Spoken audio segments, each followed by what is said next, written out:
Okay, guys, welcome back to Let's Get Freaky podcast. Got a fantastic guest for us tonight. We have got Craig Bryant with us. How are you, sir? Welcome.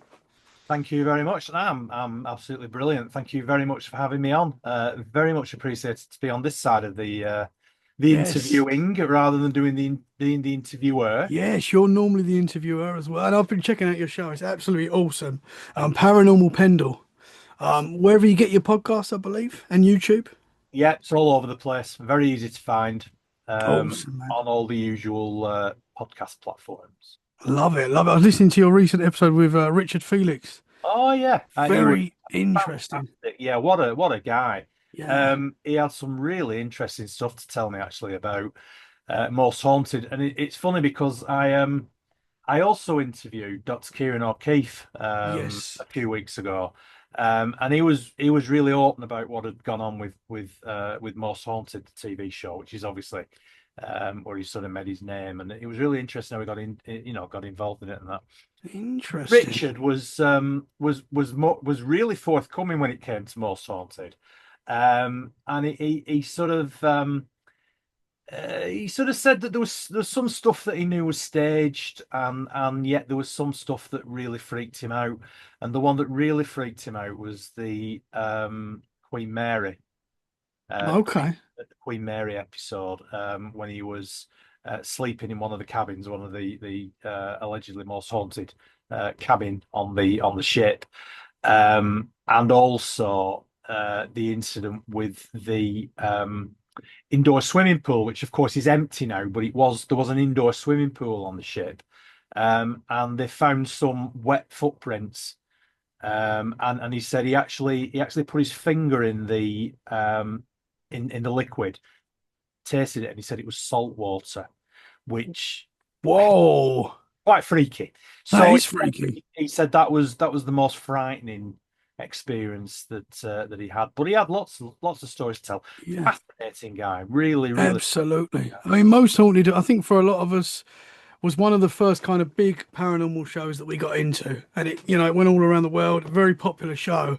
Yeah. But the thing is with some of these shows, we all know that they have to get evidence every episode. And in the paranormal world, it doesn't always work like that. Sometimes you get nights where nothing happens at all, most nights. And so you kind of, I know it's not right faking stuff. We know that, but you're not saying it's right at all. But you kind of understand how they need to like put things in to make it hype it up a little bit because it's Yeah, a well, TV show.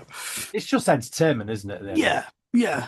it's But all about viewing I figures. used to love it, man. I used to love it. Yeah, I mean the one that I really remember was, and I spoke to Kieran about this, because he was involved in it, and in fact Richard was. I've forgotten Richard was involved in this particular one. So Kieran was on location, and Richard was in the studio, and it was the Pendle Hell one that they did. Was that the live one? That was the live one. Yes, I Yeah, remember when that. Derek Okora was still with them at the time. Now, of course, Paranormal Pendle podcast. I live very close to Pendle Hill, so I'm in the vicinity. And I remember sitting there with my now wife, who was at the time my girlfriend. We'd sort of moved in with each other, really, not too, you know, not that long before this thing came out, and we were really into sort of more Haunted. We really enjoyed watching it, and we were so excited when they said we're going to do a live one from Pendle Hill, because we could literally see Pendle Hill from the front of our house. So Yeah, it was like we were almost involved, even though we weren't. you could have gone over there and got involved. Exactly. We sort of felt like we were involved with it. And yeah, I mean, both of the guys told some really interesting stories from different perspectives, which was really interesting. Because Um, I remember watching that one with my mum, and I remember it was a wild because we were watching it live, and that was the first kind of time that there'd been a live. I mm, know you can watch many great YouTube channels now that do live yeah, events every weekend, every night, but that was like the first kind of live paranormal event that we got to see, and they were getting scratched, and oh, it was absolutely insane. And I just remember being like, "Wow, this is incredible, man! yeah. I mean, the only thing I can, I'm going to do a big plug now. Do it." Just, just go along and sort of listen to the two interviews and listen to them sort of back to back, Hmm. and listen to sort of Doctor O'Keefe's. view of it on actually when he was there in the farmhouse where it was all happening. Hmm. And listen to Richard's view of it when he was in the studio and he could see what was going on. And it's really interesting the difference how they both perceive it in a different way. Uh, Yeah, man. I found it really quite interesting, to be Because honest. do they come from it? Because obviously, that one's a skeptic, one's the historian, so Yeah. they're coming in from like a different perspective. One's maybe a big believer, the other maybe not so much. Yeah, I mean, Richard's a healthy skeptic. Uh, Hmm. I mean, he describes himself as a paranormal historian. Hmm. Aaron obviously looked at it from a scientific point of view, and the power of suggestion more than anything else, because he doesn't, although he has had experiences that he finds difficult to explain away, they have been very few and far between. Um, Very similar to myself, I've had experiences that I can't explain. Hmm. I've also had experiences that I probably can. But it was interesting that because he was there actually on location, he said the power of suggestion between going from almost like a domino effect, going from one person to another. And he said everybody's senses became so much more heightened because they believed that one person was experiencing something that then had a knock-on effect and so on. So it didn't detract from the fact that there was obviously something strange going on. Hmm. But he said it was more the power of suggestion and the more what people were thinking and how they were sort of dealing with that situation they were in rather than perhaps something that was paranormal. Yeah, that was a wild episode. I remember watching that, just thinking, man, that was an eye opener for sure. It was definitely, yeah. So I would like to. What I'll do as well, if you send me the links for those episodes, I'll chuck them in the show description so people straight after this can go and check that out because that very interesting stuff, man. Yeah, thank So you. I would like to get to what got you into these wild subjects. Where does it all start for you? Well, it's quite interesting, really. I grew up. I was born in the mid '60s, so I grew up in the 1970s as a child, and my I spent a lot of time with my maternal grandparents. And my granddad was a very good storyteller. And he was really interested in ghost stories. A lot of them were made up, but that's what grandfathers do, grandparents do. They tell stories to the 6, 7 year old grandchild, uh, just to frighten them. And this was during the 1970s when we had quite a lot of power cuts. So uh, he lived, or they lived in an old weaver's cottage, and they had a big old range cooker in the kitchen when I was growing up. So sort of coal-fired big cast iron range cooker. And so basically, when we had these power cuts, we used to sit in front of the range with toasting forks, making toast by candlelight, and my granddad telling me ghost stories. Oh, And it was brilliant. I still remember it now. He used to throw animal shadows on the wall from the candlelight. He only had a repertoire of about three different animals that he could do, but that that was enough you know for a 7 year old, 8 year old boy, however old I was. And so he used to tell me all sorts of stories about local legends, local ghost stories. I grew up in East Lancashire, in a place called Accrington, which probably everybody's screaming now, Accrington Stanley, who are there from the old milk advert. But Accrington itself is a very old, historic mill town. It grew up in the early sort of 19th century, really, with the Industrial Revolution. So there was a lot of back-to-back housing, a lot of poor housing, um, lot of very sort of down to earth people who believed in legends and folklore and everything else that sort of went with that. So that's really where my interest started. And then as I got a little bit older, it sort of went a little bit to the back of my mind. When you're a teenager, other things matter. Although I always had a sort of um, interest in local history, shall we say, and that is something that's really sort of, as I've got older, has got more important to me. But I was in my late teens when I had my first of a few strange experiences.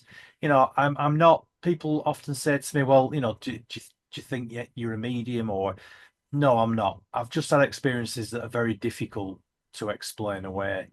And I've been in situations and in places. I've been lucky to be in places that strange things have happened that I've not really been able to explain. The main one, and I've actually written two books as well, so I'll put the books link over to you as well if you wouldn't mind Awesome. Yeah, absolutely, man. popping that into the description. Yeah, absolutely. Um, they're both based around East Lancashire. They're both based around personal stories and also stories that I've collected over the years from other people. The main thing that happened, as I say, I was in my late teens and I was working in a club at the time. It was in what was the old Conservative Club in Accrington. It was a 19th century building, quite a big grand building actually, which unfortunately about 15 years ago succumbed to arson. It's had a quite a checkered sort of history over the last 30 years or so, but for 100 years or so, it was associated with the local Conservative association, and I ended up political affiliations aside. I ended up working there behind the bar whilst I was going through college. So it was a building that was built on three levels. There were three bars. Actually, there was four bars. There was a ground floor bar. There was two bars on the middle floor, and then there was a huge ballroom on the third floor. And um, it was a sprung floor ballroom, proper ballroom. So if you imagine Blackpool Tower, Hmm. it was the only other one in the country that had been built in exactly the same way. So Oh, everybody talks wow. about how fantastic Blackpool Tower is and the ballroom there and everything. That's how historic it is. The one at the Accrington Conservative Club was built in exactly the same way and exactly the same time by the same person. And unfortunately now it's no longer. It's just it's just burnt down. It's gone. But at the time, it was really quite famous throughout, certainly the north of England, and probably a lot further apart. I had an experience where I saw what people refer to now as a shadow man, or a shadow figure, or the Hat Man. A very tall, very thin, um, almost opaque figure that seemed to be wearing a hat. The only way that I could describe it is a fedora type hat. At the time, I didn't understand the phenomena. I didn't know anything about the phenomena. You got to bear in mind that this is, I mean, we're probably going back 40 years now. So that ages me, obviously. But it was a long time ago, and it was before we had this sort of understanding of or a what people think these figures are, and I believe it was Art Bell on Coast to Coast Radio that first over in America first coined the phrase the Hat Man or the Shadow Man, and then of course lots of people have seen these figures in various forms, various guises. So I saw this figure whilst I was working one night in the club. There was other things that had happened as well. There was poltergeist activity, uh, especially up on the third floor where the ballroom was, that involved flying pint glasses and smashing on the floor. Various different. I mean, it wasn't just me that experienced these things. There had been reports from people who'd worked there in the past that had been strange. They had strange experiences. The guy who was working as the sort of steward of the club at the time, he immediately before I even told him what I'd seen. As I started to describe it, knew exactly what it was, and sort of, interrupted me and said, "You've seen it, haven't you?" And I said, "Well, if you mean it to be in this ghostly shape down in the bottom bar in the snooker room, which is where I saw it, um, then yeah, I've seen it." And he said, "Well, it's I've had people who've worked here and who've seen it, and they've just put the coat on and left and refused to come back." And Wow. people always used to talk about the fact that the place was quite seriously haunted. And it's interesting because I interviewed a lady a few years ago who is a paranormal investigator. She's part of a paranormal investigation group. And she was investigating a place in Accrington called Warner Street. Warner Street is widely regarded by those who know as probably one of the most active streets areas, shall we say. I mean, people often go on about, oh, York's haunted and Chester's haunted and London and this, that, and the other. Warner Street in Accrington has got some quite um, hair-raising paranormal activity that goes back a long time. There's a lot of evidence to suggest that it's been going back years. She became involved in one particular shop on the street, which had a very, very active, very destructive, and very aggressive poltergeist. And the description of the entity that they'd seen actually tied in very closely with what I'd seen in the club. And the street that the club is on is actually at the basically you go from one street, which was Cannon Street, onto Warner Street via another street which intersected them at 90 degrees. So they were literally within not even an eighth of a mile of each other. And the description that she gave of this particular entity, who identified himself as Josiah and was possibly linked with a murder on Warner Street, and also possibly linked with a suicide, his suicide, in a town called Bolton, which is just in the outskirts of Greater Manchester, where he had admitted the murder of this particular woman on Warner Street. This is in the late 19th century, so about 1895, if I remember correctly, somewhere around that time. And he had actually admitted to the murder and then the following day committed suicide by throwing himself on the railway tracks at Bolton railway station. But the description that she had given and the activity that he'd portrayed, he'd showed, the way that he'd acted, and so on, makes me fairly confident that I'd actually seen him, but obviously just in a slightly different location. But they were literally within about an eighth of a mile, which is nothing. You know, they Wow. these entities don't always just attach themselves to one particular place. Mhm. Now it could have been two different entities, um, but I'm fairly confident it was the same one. Interesting, man. You're right. So many people see these things all over the world. The Hat Man, we call it. And I find it so fascinating how these things show up in every different culture all around the world. Do you think it's the same entity, or do you think it's a type of entity? What do you think is? Do you think it's literally wearing a hat, or do you think it's like it looks like a hat and that's what we perceive it to be? What is your thoughts on that? Yes to everything you just said. I think it's very difficult to sort of pin down exactly what these things are, but I know some people believe that they could possibly be interdimensional beings, or we're sort of looking through a portal into a different time or a different dimension. And because we're looking through the portal, it's sort of distorting what we're seeing on the other side. An interesting theory is that whatever they are on the other side, they're looking through and seeing us in exactly the same way. Yes, yes, yeah.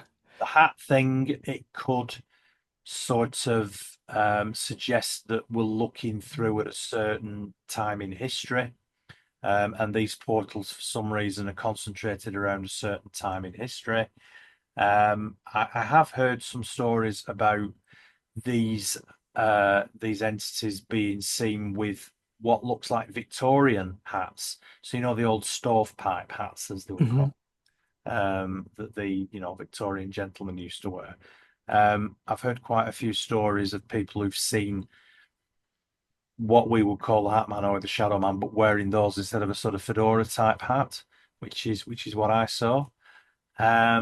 So they could well be portals, they could well be time slips, they could be something from a different dimension. Um, who knows? I think there's many possible theories that are probably all as valid as each other. Hmm. Yeah. I don't think we'll ever know. No, I think, like you said, I think there could be a number of different things going on, and we sometimes we've often with all the paranormal, aliens, cryptids, we put it all in the same box, but possibly there's a lot of different things going on Yeah, that we kind of put together as one thing, but it's not one thing, if that makes sense. yeah. When you saw the Hat Man, how long did that experience last for? Um, it was probably about 20 seconds, maybe 30 seconds. It was long enough for me to be able for me to be able to look at it and to be able to register what it was and to be able to think, oh, that's a bit weird. What's that sort of thing? And then it disappeared. It was I only saw it from the waist up because it was stood in the next room to where I was. So I was stood behind the bar, but there was a sort of serving hatch, a sort of waist high serving hatch that was into the room next door, which is where there was a couple of full size snooker tables in there. And it was actually stood on the opposite side. It was stood in that room, the opposite side of the bar, but it leaned over and it seemed to be leaning over and looking down into the bar area where I was stood, which was quite odd thinking about it. And as I say, probably 20, 30 seconds, and then it just faded. And it faded quite quickly, just disappeared. And then the first thing I did, and remember, this is before mobile phones. This is a long time ago. We're talking, you know, 19, well, 1980s, late 80s.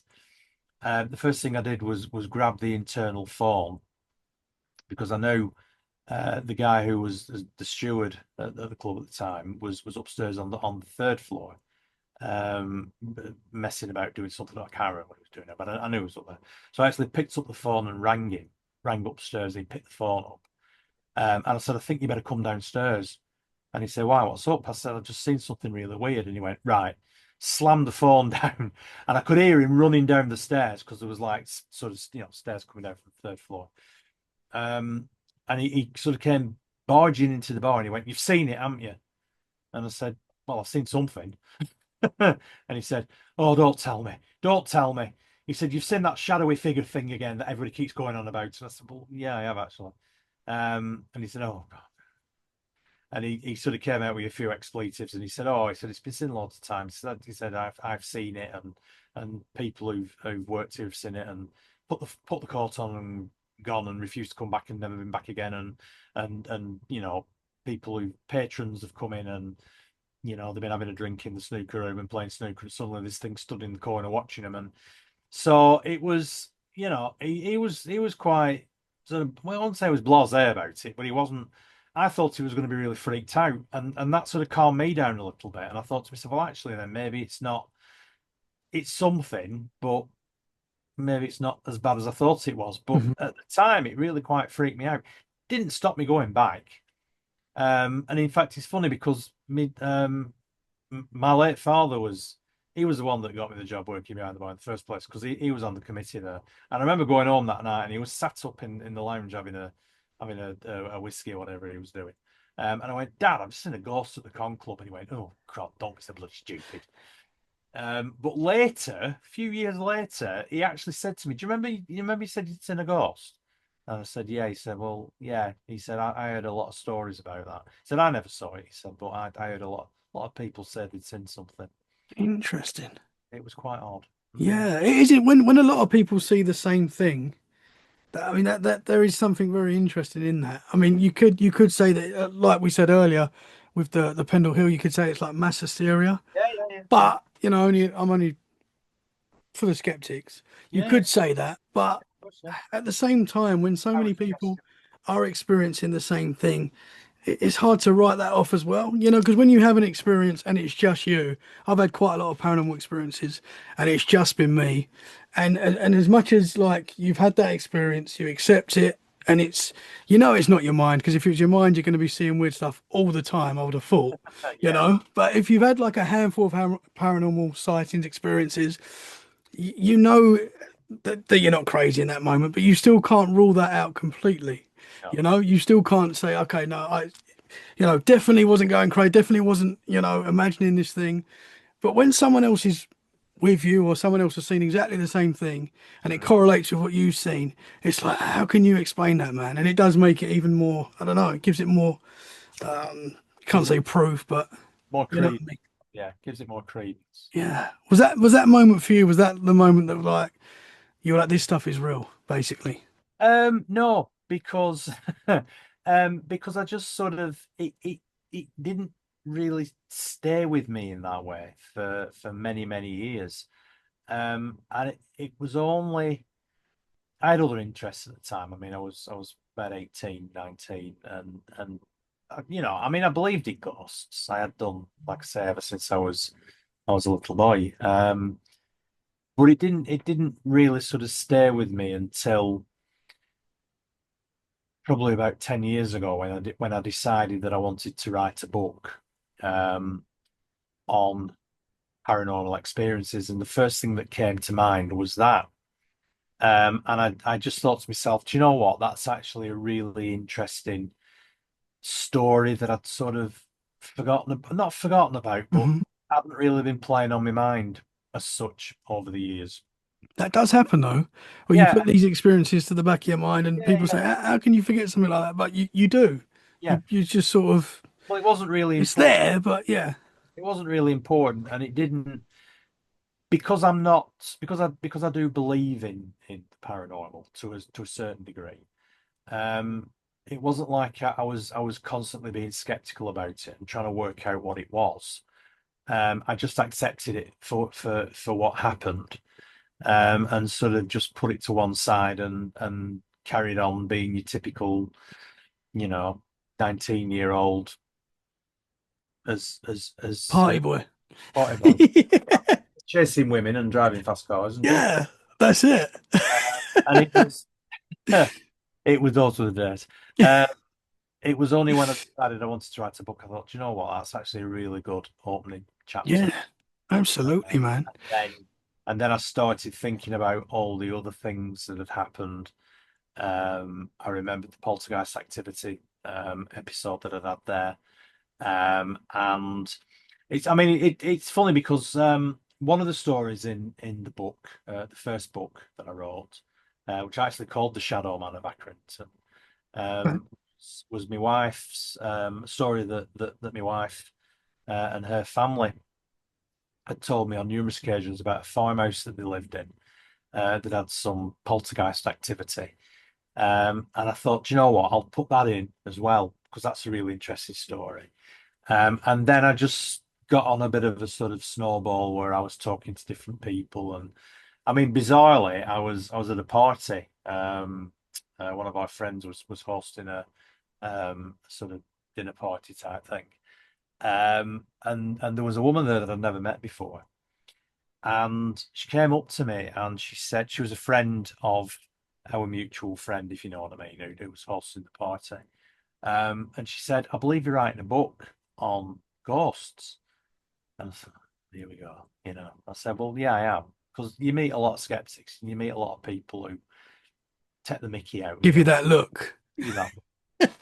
Say, "Well, I've got one to tell you." And she told me a story about the ghost of a little boy in the house that she lived in, and all the things that went on with that, and her daughter playing with this invisible friend that she had. So yeah, it just sort of snowballed like that, really. And I put feelers out on local Facebook groups as well, and I got lots of emails. An absolute cracker again about a house that somebody had bought and moved into with some horrendous poltergeist activity, really quite violent poltergeist activity that was linked to a local coal mining disaster, actually, where a lot of people had lost their lives. Again, late 19th century, 1890s. Um, and she sent me a quite detailed email about all the experiences that they'd had when they lived at the house. And so that went in as well, and so I ended up with a body of work that I actually was really proud of, because there was some very personal stories in there, not only for myself and for members of my family, but from other people as well, and some of them that I hadn't met before, and felt comfortable enough to open up with some quite personal stories. Hmm. So Yeah. so that was I enjoyed writing that book, and I'm very proud of the final product, if you know what I mean. Yeah, that's awesome. I'm going to get it, that's for sure. I mean, because the thing is, you say that there are a lot of skeptics out there, but you probably find this, the more people you talk to about this kind of stuff, it's very rare to meet someone that's never experienced anything. Very You true. know, most people have got some sort of know someone very close to them that they trust that's got some big experience that you would think, how can you not be a believer in this kind of stuff? Most people carry that kind of. I've spoken to so many people recently that go, no, I don't really believe in that kind of stuff. But there was this one time. That's always there was this one time, and they tell you this incredible story. And I'm Yeah. like, do you want to come on the podcast and talk about that? And they're like, absolutely not. I'm like, okay, but I'm going to share it at some I think point. some people do find it very difficult to talk about Yeah. these things, and Hmm. it's a bit of an art form trying to sort of tease the story out with them sometimes, Hmm. because I do think certainly and we're going back to Most Haunted, and I think pre Most Haunted people were very reticent to talking about anything that might have involved ghosts, or paranormal experiences, or UFOs, or unexplained things. Hmm. I think for all the ills that it did, the one thing that it did good, Most Haunted, was that it allowed people to be able to talk about their experiences without the fear of ridicule, because it brought it into the mainstream. Hmm. Fortunately, now we've got an absolute raft of TV programs, YouTube channels, events groups that make all these wild claims. And I get quite, anti towards some of these people, especially the ones that in my opinion, preying on other people who desperately want to experience seeing a ghost, or desperately want to experience, a night like they used to have on Most Haunted. Hmm. When you quite rightly said, when we first started chatting this evening, that ghosts don't perform to order Hmm. 99.9 times out of 100. Yeah. Yeah, absolutely. You can go to an allegedly haunted location and nothing will happen. Occasionally, that 0.1% of the time, something will happen that you can't explain away. Hmm. But unfortunately, what Most Haunted did was it opened the way to an abuse of people's desire to become involved in the paranormal. And I think a lot of it goes back to a very primal thing where we want to believe that there's something after death. We don't want to believe that when we die, that's it. It's just black nothingness. Hmm. Um, And I had a very interesting conversation with somebody about it, about life after death.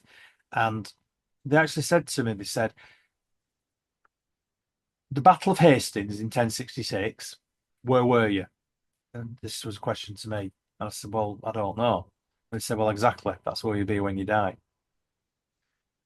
It's a good And, point. and the only way that you can explain away ghosts is that there is some residual energy that is left behind, that is either just purely a repeat, and it just keeps repeating itself time and time again until it eventually runs out of energy, and then you don't see it anymore.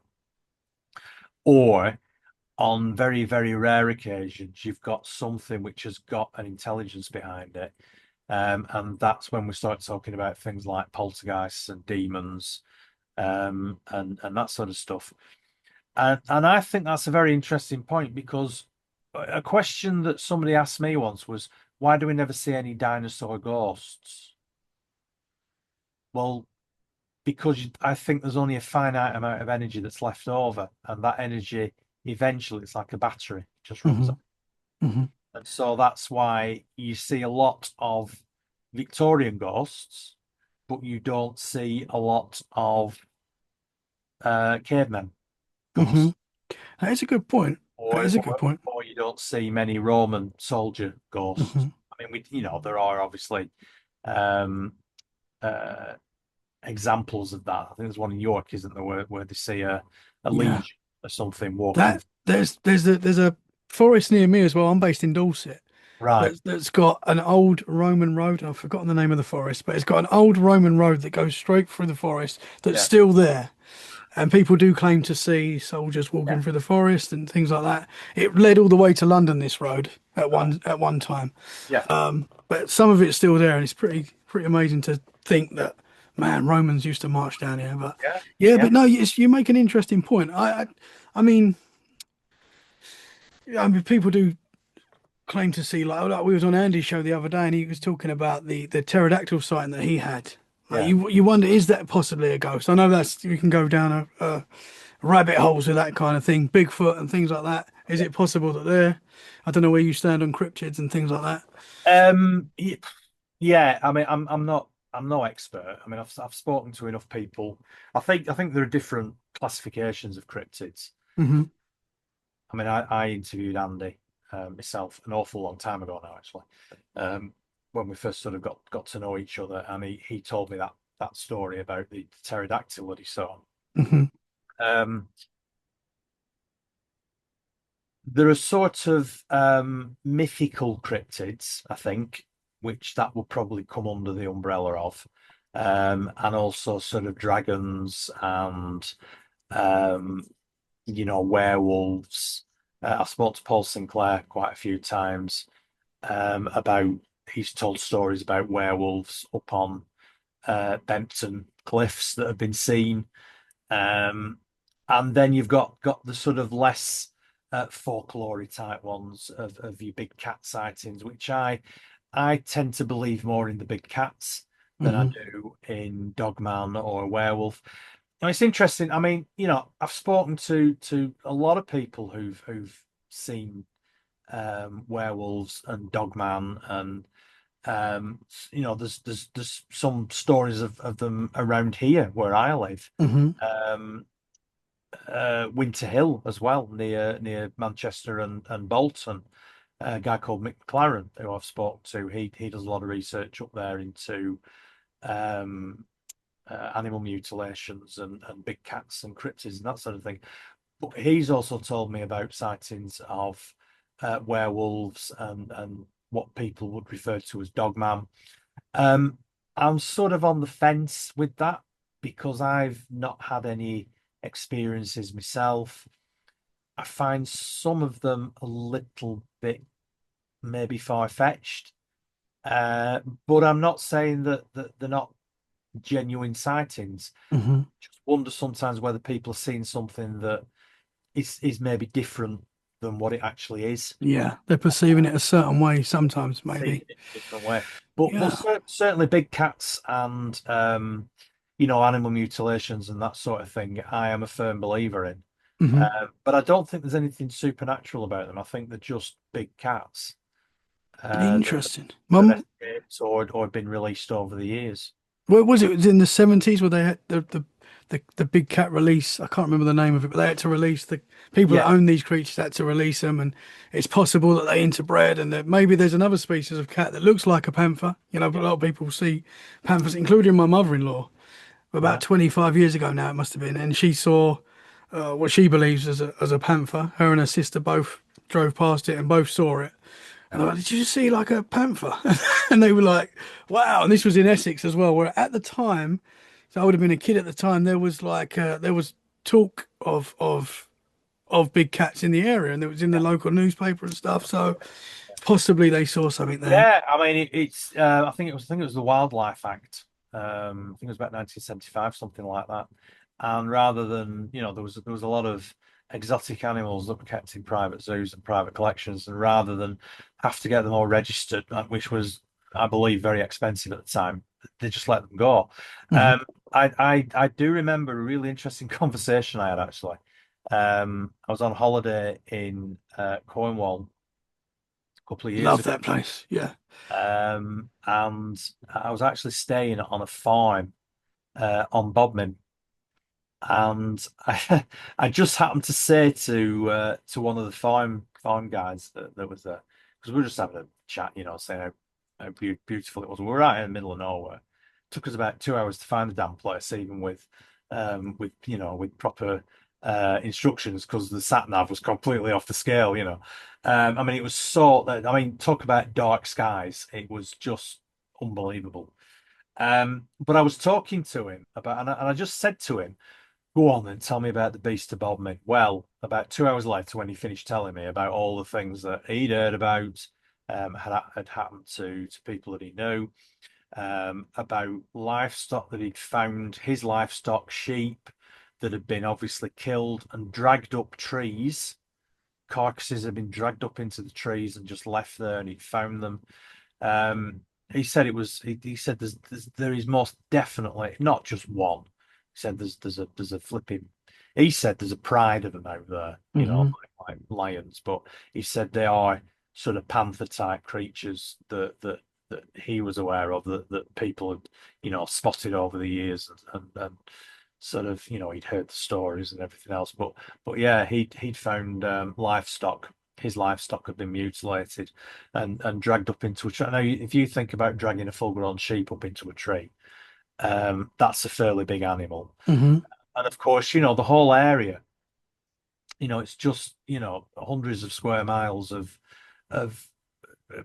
prime area where these animals can live and hide and probably never be seen. Hmm. Absolutely. And if they don't want to be found, they won't be found. No, exactly. We know And that they can evade humans very easily. absolutely, and they can breed and so on. I mean, we've had reports of them around here. There was a few years ago there was a case of a mutilated cow that was found up on a place called Todmorden, which is actually more famous for UFOs. But this was again one of these sort of carcasses that have been found that had surgical type wounds. So, parts of the animal have been. I'll try not to get too graphic. Parts of the animal have been removed, but in a surgical way, Hmm. not a sort of hungry animal type way that would just, really sort of make a mess of the carcass, shall we say. Um, these injuries were inflicted in a surgical way. That's the only way to explain it. And I saw photographs of this particular animal that they found, and they were precise. Something had attacked this animal and had removed parts of the animal in a precise way. Whoa. And there was a lack of blood around the animal. There was also it was up on the moorland, and the guy that found it said that it was almost as if it had been dropped from the sky, because around it, all the grass and everything around it hadn't been disturbed. So it wasn't as if it had been dragged, and you could see where it had been dragged through the undergrowth, through the grass, sort of up on the moorland. So it was quite sort of thick, tussocky grass, if you know what I mean, short Hmm. short grass. He said, but when you walk on it, 'cause it's quite boggy, he said you can see where you've walked. So he said if anything had dragged it, it'd be, you'd be able to see where it had been dragged, and the carcass would have made a tracking effect where it was dragged, and you'd also be able to see the footprints of whatever had dragged it. Interesting. What are they thinking? What are they thinking that was? Well, Todmorden is famous for UFOs. It's one of the most famous places in the country for UFO sightings. And of course, it's where Alan Godfrey had his UFO experience back in the 80s, I think it was. And also the Adamski case as well, which was just a couple of weeks before the Godfrey UFO incident. So there's a lot of UFO sightings. It's not the first time it's happened. It's difficult to get information off farmers because they tend to be quite um, uh, they won't say, yes, I've had some sheep going missing and I believe it's UFOs or I believe it's big cats or whatever. There's been a lot of instances over the years of singular and multiple farm animals going missing that farmers admit to, but they won't say what it is. And I know that the guy that found this calf, because he was just out walking, he was walking over the moors, and he just found it. And obviously he's actually a farmer himself, so he reported it into the Environment Agency, and they obviously came out and looked at it. But he took a lot of photographs of it and what have you.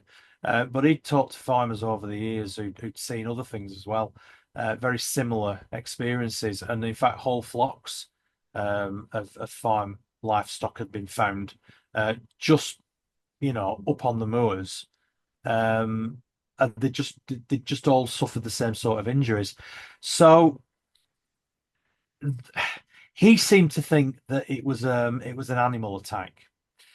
I sent the photographs to a guy called Rick Minter, who is an expert in big cats. He has I've never spoken to him. I've only spoken to him by email, but he has a podcast, Big Cat podcast, and he said that's not a big cat attack.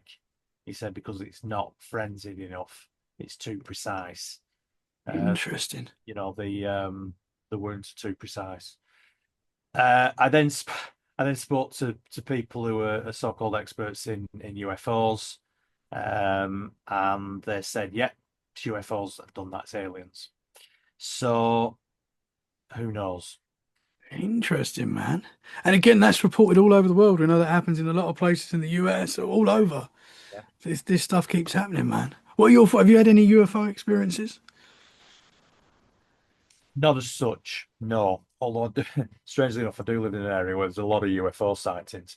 Um, Pendle Hill is obviously quite famous for the Pendle Witch Trials, Hmm. 1612, and there's a massive um, sort of witch tourism thing goes on around here. But it's also really quite famous for UFO sightings. And again, I've spoken to a local guy who has done a lot of research into UFOs over Pendle Hill and also over a place called Calton Moor, which is near Skipton, which is about 15 miles away. Skipton's just sort of over the border in North Yorkshire. It's where Gary Heseltine, if you know the name, he's a quite a famous UFO author, ex-police officer from up that way. He had some experiences up on Carlton Moor with unexplained lights, unexplained craft, unexplained UFO type experiences. Um, Pendle Hill has been there have been numerous sightings over the years. One big one back in the 1980s where there was an object, a very large, bright object hovered over the hill for it was seen for about 4 or 5 hours. Oh Um, wow. Stationary, and then it just shot up in typical UFO fashion, just accelerated beyond anything that we could ever um, currently put in the sky. But the research, if you look in the local newspapers, there's stuff being reported going way back pre First World War, and even pre-flight, which I think is quite interesting. Absolutely. Yeah. Mid 19th century, before we even started going up in, before the Wright brothers even went up in the balsa wood plains over in America. So yeah, there was stuff being seen in and around the area that couldn't be explained. Similarly, up in the northwest of Lancashire in Morecambe Bay, massive amounts of triangular UFOs have been seen over the years, including an absolute I don't know how to describe it. Not it just there was apparently there was so many in the sky that they almost blocked out the sky. And this was Whoa. in the 1930s, and it was actually three guys that were out on Morecambe Bay fishing in a small boat, and there was an object that rose up in front of them coming up from the sea. And the next thing is they basically said it was metallic or it looked metallic. And the next thing they said the sky was absolutely full. It was like a swarm of insects, but there were these all different shapes and different sizes of triangular UFOs, but different sort of shapes of so different sort of shapes of triangles. So some with long, sort of elongated two sides and a short one side, and you know what I mean? Hmm. Different types of triangles. But they said that the sky was just absolutely full, and in fact there were people who were on the shoreline at Morecambe because they were right out in the middle of Morecambe Bay. Morecambe Bay is a huge area. When it floods with water, it's like 300 square miles, and they were right out in the middle of it fishing. And sort of 10 miles back towards land, there were people who were stood looking out over the bay, and they could see this huge swarm of what they could only describe as these flying triangles. This was back in the 1930s, so Wow. the phrase UFOs hadn't really sort of come into Yeah. parlance, so they obviously found it quite difficult to explain what they were, but they said it looked like a big swarm of insects. Now, whether it was or not, I don't know. But the way that they described them was that there were these huge triangular objects that just suddenly appeared and were hovering above Wow. them. And they sort of made a beeline back for shore. They were in basically a big rowing boat, just three of them, with nets. They were just fishing with nets, what have you, and they just basically dumped the nets and they just started rowing as fast as they could. And these objects just sort of dissipated and disappeared. Wow. Because obviously today there is a lot of UFO sightings. We know that a lot of I've seen things in the sky I can't explain Yeah, personally, but the mass sightings, these things where hundreds of people have seen the same thing, and like the Phoenix lights and things like that. yeah, They used to be there used to seem to be quite a lot of those big sightings where a lot of people would experience the same thing. You don't hear about it as much now because of course everyone's got a cell phone. So if something like that happens now, it's going to be everywhere. On all, it's going to be everywhere. It's going to be yeah. incredible. It does make you wonder a Yeah, yeah, little bit about some of the sightings. I mean, again, are we talking about different perception? Are we talking about mass hallucination? Are we talking about the power of suggestion? Um, because if you're right, all of a sudden there are a lot. I mean, a lot of the footage you see, especially on social media, you only need to watch it for a few seconds, and AI. yeah, yeah, and you can just dismiss it. In fact, yeah, I mean, AI is a massive problem. I think AI is going to become even more of a problem. I'm just waiting for ghosts, AI Yeah, ghosts. man. I'm Uh, surprised that's not started, to be honest. So you no, don't. well, maybe we Maybe it should has. start it. Yeah, yeah, maybe we should get on Go the ball. viral. But yeah, I mean, I think it is strange that there are less sightings now than there used to be.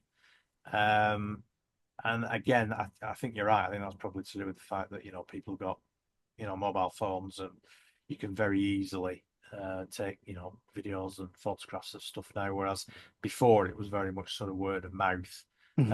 and ringing the police and saying there's a big flashing light above Pendle Hill or whatever, uh, Yeah, and it's sort of making its way into the local newspaper, and then you've suddenly got the power of suggestion, whereas everybody suddenly saw it. Um, or they saw something that they think might have been the same thing as somebody else saw. So it's yeah, it's interesting. yeah, man. So you haven't seen any UFOs yet No, yourself? No, I mean I've seen, sort of lights in the sky that have turned out to be either the ISS or, a shooting star. But I've not no, I haven't seen anything that I could describe as a UFO. Mm, yeah, not yet, not yet. Anyway, it's funny you said about your granddad. I remember my granddad told me this. He told me this story many times, and it never changed. Like he was this. I think this was in the 80s or the 70s, something like that. He was on a golf course walking the dogs. He wasn't playing golf, but he was walking his dogs, and he said he was walking along down the fairway of this golf course, and he saw like this black object. He described it as like a big black object just came up from the trees. I'm sure he said it was like a triangular shape. And I mean, I'm sure when this happened, UFOs wasn't as big as it is now. It wasn't the topic that we know today. And he said this thing just started coming towards him, and he's just freaked out. Obviously, got the dogs, gone to the nearest woods, and he's just trying to get away. And he said he could see this black object following him, Yeah. like, and it lasted for quite a while. And he came out to this road, and there was like a what they called the scouts, a group of scouts going down the road, and he just said he just joined them. Just and he said this thing disappeared, but he told me that Yeah. numerous times, that story. And he's passed away now, my granddad. But I recently, not too long ago, asked my nan. I was like, Nan, that story with the UFO with granddad, was that a true story? Was he? She went, yeah. He came home from walking the dogs one day, told me about it, and yeah, that happened. I was like, wow, because as you say, granddads, they do tell stories. Yeah. He did tell me that there was a fairy house just outside his home where the fairies lived. So, but yeah, that happened to him.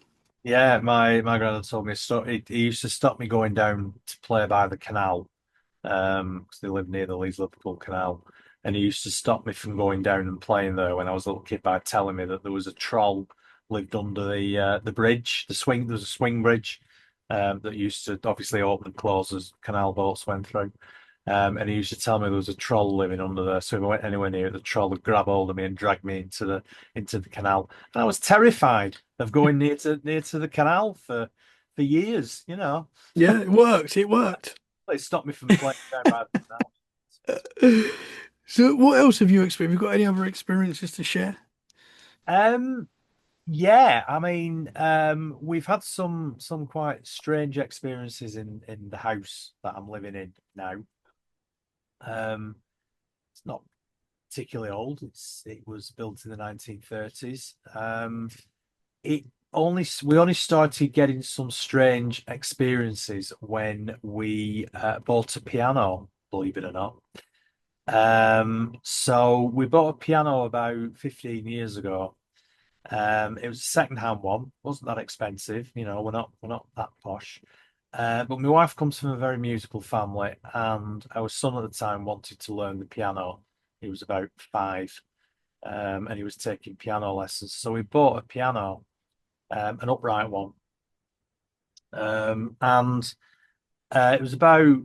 We've still got it actually. It's in the dining room. We can't really quite decide what to do with it, because I think it took about 8 big burly blokes to actually get it into the house, because this thing's like an absolute flipping dead weight.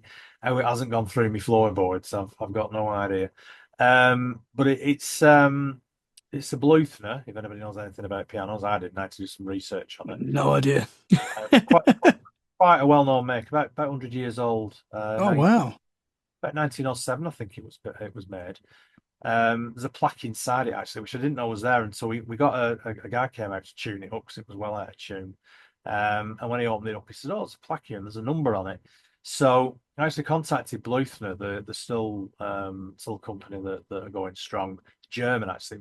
It was made in Leipzig in Germany, and it was shipped over, and I got the history of it. It was sold from a shop in Manchester on Deansgate, in about 1910 to a family who lived in a place called Haslingden, which is near Bury, whatever you want to pronounce it, north side of Manchester.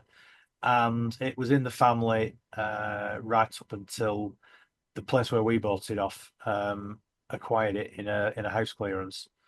So they'd had it for probably about 100 years. Um, we started experiencing some strange things when the piano came into the house. We noticed cold spots in the dining room, very cold spots. In fact, it was my son who noticed it to begin with. But certain areas of the dining room were absolutely freezing cold. You could take one step to one side and it was just normal room temperature. We started getting instances of bad luck. So my wife lost a job, for instance. We had a few sort of health scares. Things just weren't going well for us, and I always used to, I used to say to my wife, I said, "It's that bloody piano." I just had a feeling about it that there was something wasn't quite right, whether there was something attached to it or not. We then started having things like you sort of classic non-threatening poltergeist activity. So things like things moving around, losing keys that suddenly appear again somewhere else. Shadows, we were seeing shadows on the walls, especially in certain rooms. Um, Very small shadows as well, almost like childlike shadows that I used to see more than my wife did. The smell of very strong perfume, and I've described it as old lady perfume. So, the sort of very, very strong perfume that your grandma used to wear or your nan used to wear. Um, that sort of very heavy lavender type smell. Cigarette smoke as well. Neither of us smoke. Um, I've done for 20 odd years now. We've certainly never smoked in this house since we moved in. But very strong cigarette smoke, but only in what used to be the dining room when we moved in. We had the whole house remodeled and it's now a kitchen. But it used to be the dining room. There was very, very heavy cigarette smoke smell in the dining room. And also the smell of fish. So somebody cooking fish.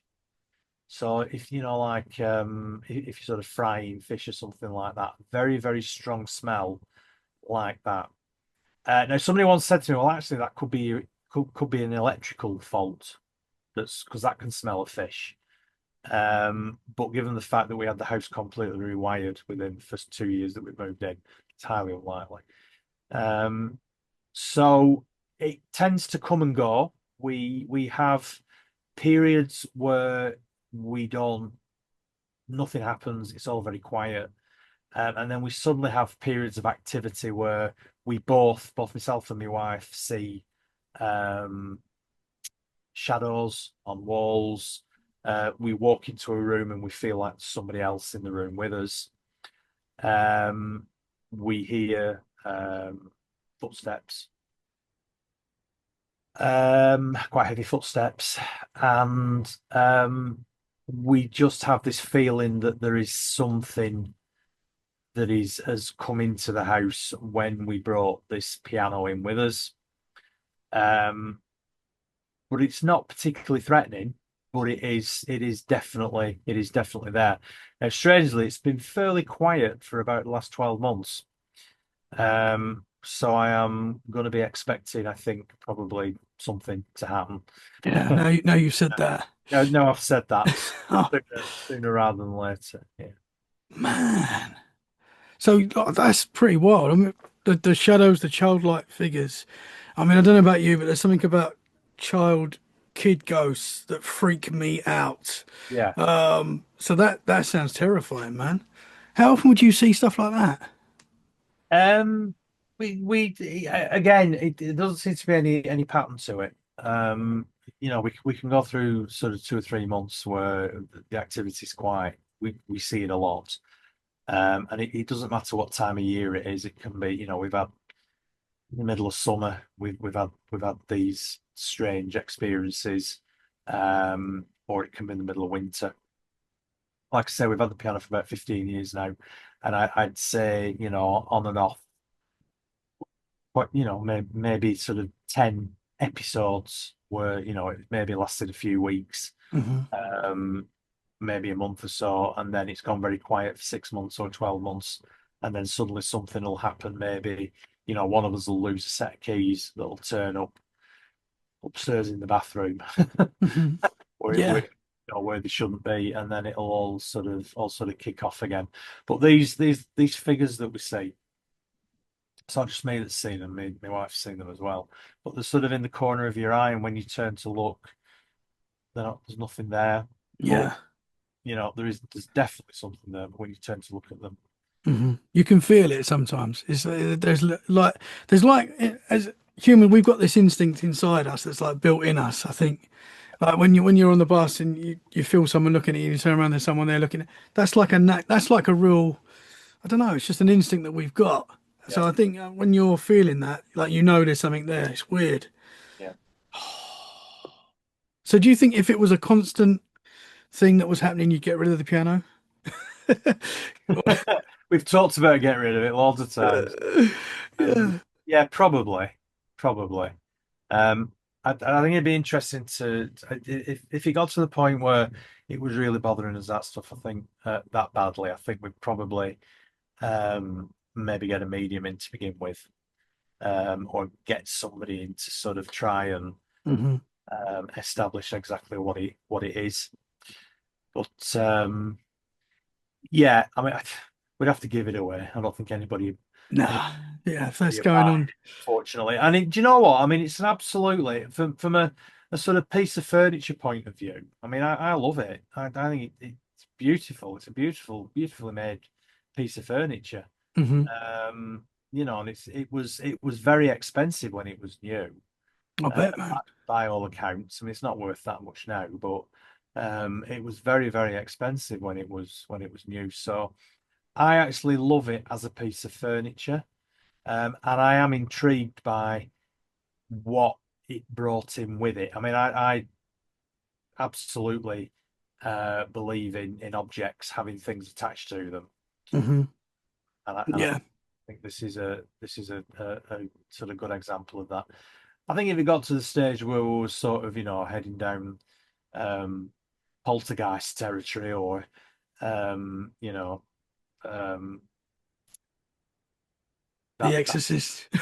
yeah. Yeah, I was desperately trying to think of another one. Yeah, The Exorcist. If my Yeah. wife starts going around 360 degrees, I think we might think about Yeah, it'd getting. have to go. It'd have to Yeah, go. well, either she'd have to go or the piano would have to. I mean, the piano it doesn't play through the night on its own, does it? It doesn't know. Because that would be very freaky. Yeah. But annoyingly, there is one note that's always out of tune. No matter how many times we get it tuned up, it always goes. So that's probably just a mechanical thing, but Yeah. Oh, but it is annoying. It's right in the middle of the keyboard, so yeah, we try. man. Interesting stuff, And, brother. and, and even more annoyingly, my son decided he didn't want to learn the piano about 6 months after we got it. So, That's always the way.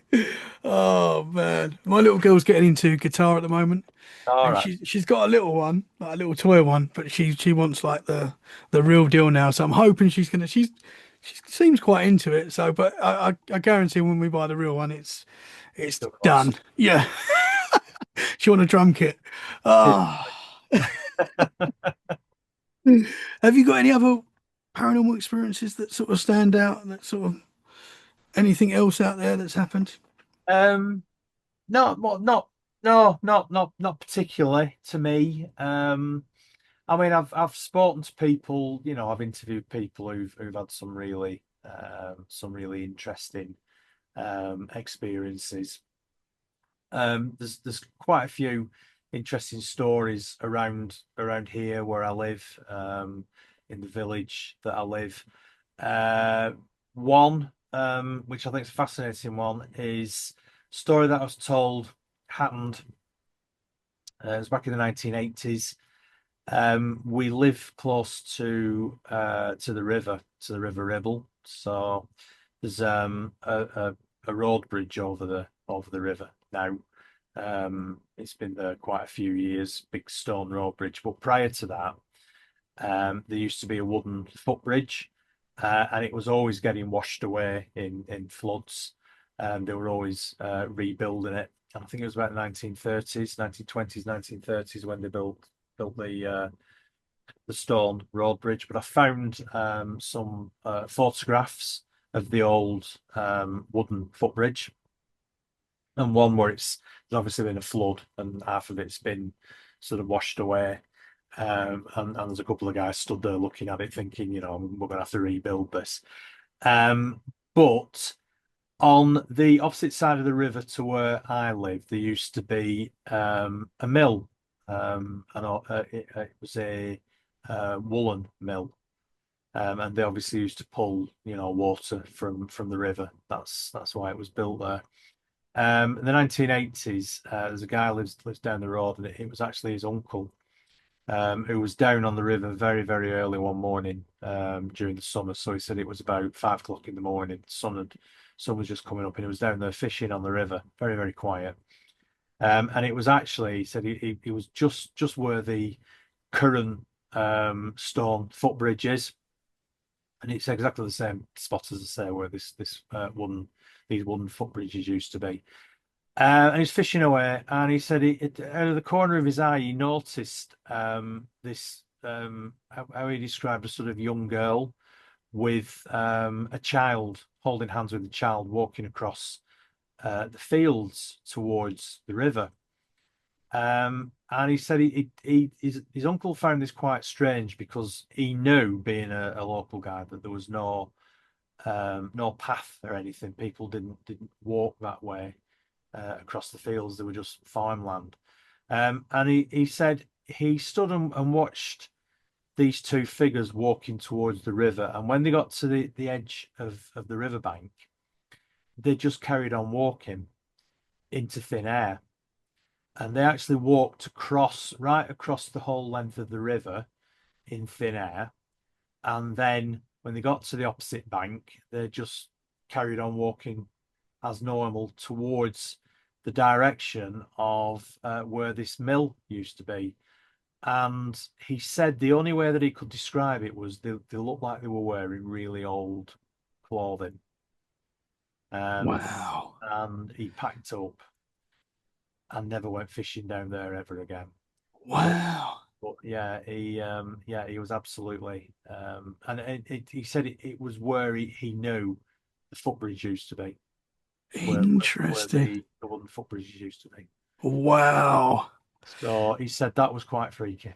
Absolutely. And quite often with these experiences, and I know from my experiences as well, that they like we said at the start, they happen when you're not expecting it to happen, really. When you go looking for it, sometimes nothing happens, but when you're doing your everyday thing, you might see something, you're like, what the heck is that? And it just blows your mind, man. And in fact, I mentioned this to somebody else who lives in the village, and she said, "Oh well," she said, "My parents always talked about this really strange experience they'd had, and when she described it, it sounds like it was a time slip. They actually saw the mill as it was about 100 years ago, and this was in the 1960s, and they actually saw the lots of people waiting outside for the mill gates to open for them to go in to work." And she said that her parents said that they looked like they were wearing really old clothing, and then they suddenly disappeared. The whole scene just disappeared, which I think's really interesting. Yeah, man. I mean, time slips are fascinating. Yeah, they are. I mean, are we just, is time how we perceive time not that? It's different, and time is bending and it's all one, and sometimes that's why this stuff happens, and it blows my mind, man. But it happens so there's so many experiences. Yeah, yeah. I mean, the famous one, of course, is Bold Street in Liverpool. Yes, yeah, it happens a lot there. There's a lot of reports there. It's really interesting. People going to the shop and they're in back in the whatever era they're in, and they come out and they're back. It's fascinating, man. In fact, there was one guy, wasn't there, and he was stood outside a shop, and his wife went into it, and then all of a sudden the shop frontage changed, and he was stood there looking at it, and he said there was a young girl come and stood next to him, and she was looking at this shop as well, and they were both seeing it the same. So they were both seeing it in the past, and it was like they'd both been transported back in the past Whoa. together. And then all of a sudden his wife came out of the shop and everything went back to normal. But this girl was still with him, and she said, and when he told her what he'd seen, she said she'd seen exactly the same thing. So it was like they'd both been transported, even though they didn't know each other. They just happened to be in the same spot, on the street at the time, and they just Wow. got transported back at the same time. So, See, what is that? The frequency, something, right place, right time. What is it, man?